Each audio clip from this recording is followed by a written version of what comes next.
Wilfried Mbani, spécialiste en logistique et supply chain management.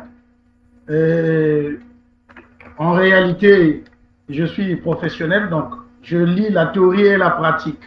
Je travaille, j'exécute ce que j'enseigne. Donc, je suis aussi, en réalité, à l'université, le docteur Wilfried Mbani. C'est lui qui s'occupe des questions ou des formations logistiques et supply chain management. À l'université, bon, je parlerai titulaire, un enseignant titulaire à l'université Mariam Wadi et enseignant des universités. Par là, j'interviens, que ce soit en Europe ou ailleurs. Alors, ce qui nous intéresse aujourd'hui, là, c'est que c'est très simple, nous connaissons tous.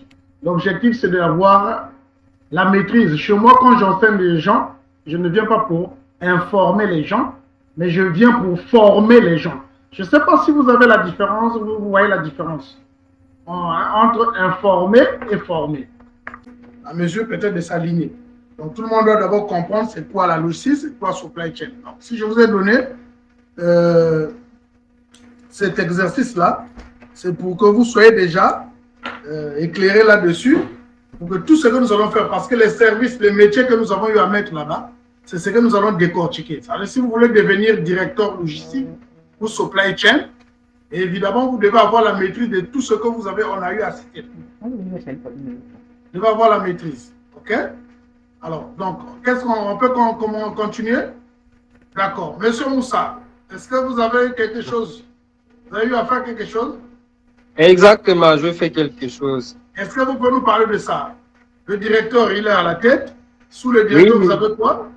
Le directeur est à la tête, suivi de 4 managers. Donc, le manager chargé d'achat et approvisionnement ou manager procurement, oui, manager distribution, manager transport et manager chargé d'entrepôt, donc gestion d'entrepôt. Tous sont dans le même échelon. Très bien, ça va commencer.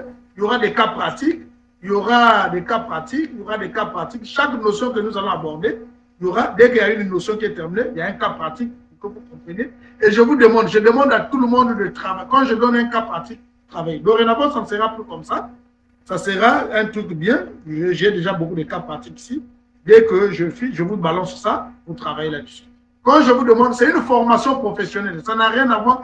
La théorie, ça en réalité, chez nous, la théorie, ça sera moins, mais il y aura plus de la pratique. C'est là où vous allez comprendre exactement ce qui se passe sur le terrain. Dans l'autre séance, nous allons décortiquer activité par activité.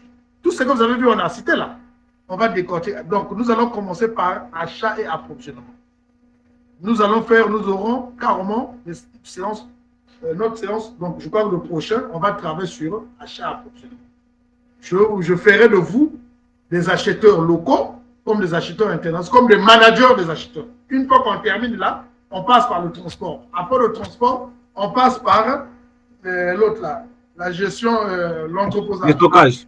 L'entreposage, après on passe par la distribution. Vous voyez qu'il y a beaucoup de choses. À la fin, vous serez complet et croyez-moi que vous n'allez pas le regretter. C'est pour ça que j'insiste. L'organigramme là, c'est pour vous montrer ce que vous devez devenir. Ce que vous allez être, c'est la formation que vous allez recevoir. Vous devez être capable d'être manager, procurement, capable d'être acheteur international, capable d'être gérer un département de transport, capable d'être gestionnaire de manager entrepôt ou gestionnaire de stock, ou gérer un magasin, capable d'être distributeur. Et vous voyez que vous avez beaucoup de postes, beaucoup de postes. Vous venez pour une formation où on vous donne beaucoup de statuts. Et